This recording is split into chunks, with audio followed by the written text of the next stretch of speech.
Longtime standard 6% fee we all pay a realtor is now gone. Headlines are flying about the supposed death of the 6% commission for real estate agents. But is it really end of an era? See, the National Association of Realtors, or NAR, wasn't doing anything illegal. But the arrangement around 6% commission was a clever trick designed to leave customers with no choice but to pay that commission rate. Wait till you hear how simple but effective that trick was. And the most important question, should you wait to buy or sell your home to take advantage of this impending change in real estate commission rates? We'll discuss that too in this video. But first, the breaking news, the settlement. In late 2023, the National Association of Realtors, or NAR, reached a settlement in a class action lawsuit. The key point in that settlement, the NAR can no longer dictate how brokerages set commission for the buyer's agent. But that triggered a lot of headlines around the death of the 6% commission. But wait, the 6% commission was never set in stone to start with. Now you may have heard people saying that the standard commission rate for selling a house is about 6% of the purchase price, and that is divided equally between buyer's agent and seller's agent. But hold on, commissions have always been negotiable, at least in theory. The 6% is more of a tradition, which is typically split between the two brokerages, buyers and sellers, 3% each. But the buyer or the seller have always been free to negotiate the commission rate that they want to pay to their agents. Don't like the rate demanded by this agent? We are free to move on and seek another agent. This is how free market works, right? Where it will become wrong is that if all the agents, realtors, they band together and they decide that each of one of them will only work for 6% commission rate. So a buyer or seller couldn't find any other agent to work with that would charge anything less than the 6%. That would be unfair pricing practices. But the NAR was not doing that. That would be illegal. Price fixing. But the NAR was indeed doing something fishy. Very smartly, they came up with something called Cooperative Commission. In this arrangement, the seller of a house agrees to pay a certain commission, which is usually 6%, to the selling brokerage or the listing broker. Now the seller may feel that 6% is too high. So the seller will say, Mr. Agent, this rate seems too high. And how would the agent respond?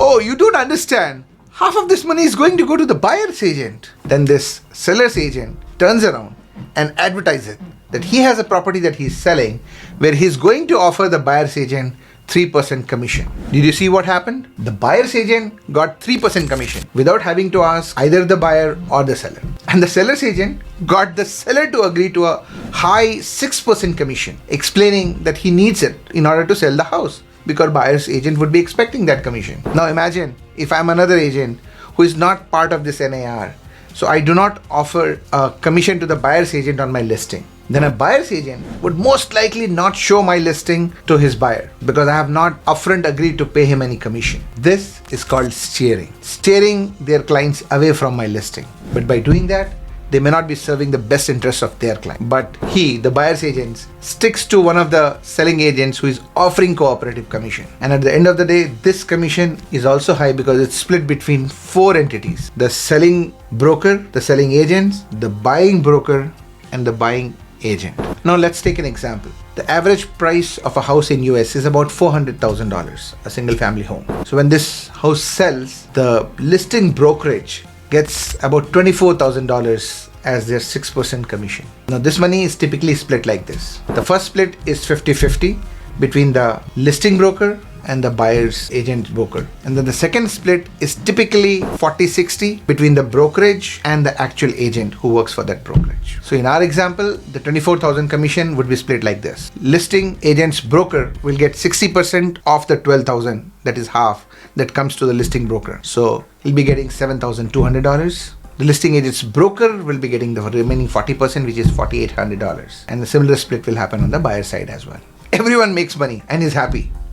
At least the agents are. But this recent lawsuit alleged that NAR's practices inflated the commissions. They limited competition and ultimately hurt the sellers. So the settlement allows for more transparent pricing, potentially leading to lower commissions and more savings for some buyers and sellers. So if you look at technicalities, this NAR settlement just removes a rule around advertising this cooperative commission for the buyer's agent. So will the commission rates reduce? And more importantly, would the housing prices come down? See, buying or selling a home, particularly selling a home, involves a lot of costs. A seller can expect to lose around 10% of the price in different costs, but a major component of that cost is agent commission. So let's see what will happen to this agent commission. Now, increased competition among the agents should likely lead to some lower commission rates for the agent. See, as per the new rules, there are no set rates which will bring down the commission rate. Agents and buyers and sellers are free to negotiate any arrangement. So this potentially creates a loophole for agents to continue doing what they were doing and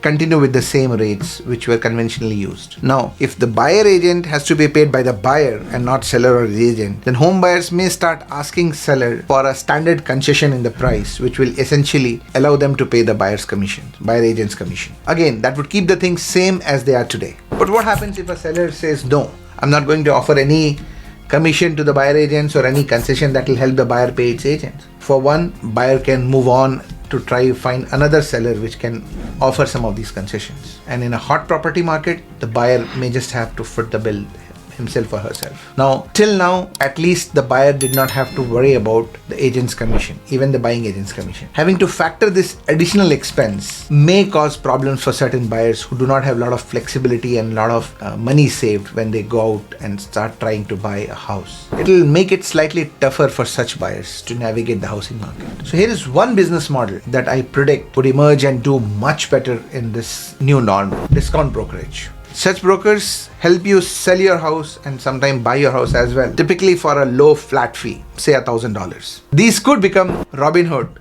of real estate brokerage and find big success. Let me know in comments if you agree with this prediction. So what will happen to the housing prices? Now that's a golden question that everyone has. Will the housing prices come down if the seller doesn't really have to pay 6% commission? It is likely. See, it's possible that the seller might still list their home for the full price that they were going to list even before the settlement and pay less commission to the agents and pocket the difference as additional money coming to them. But on the flip side, lower commissions and fees with the agents may allow more homeowners to sell their home because now they are looking at higher profits. That would mean more homes coming to the market, and effectively this competition should reduce home price. But all these are likely to play out in the longer term. I would highly recommend that you do not change your plans if you are already in the market for either buying or selling a house. Check out this other video of mine that talks about why now is the right time. See, the death of 6% commission is a bit exaggerated. This settlement is more about increased competition and transparency, which is good. As a buyer or a seller, do your own research and leverage this upcoming change in the exciting real estate environment to find the best representation for your needs. Make sure you do that after you have subscribed to this channel. See you next time.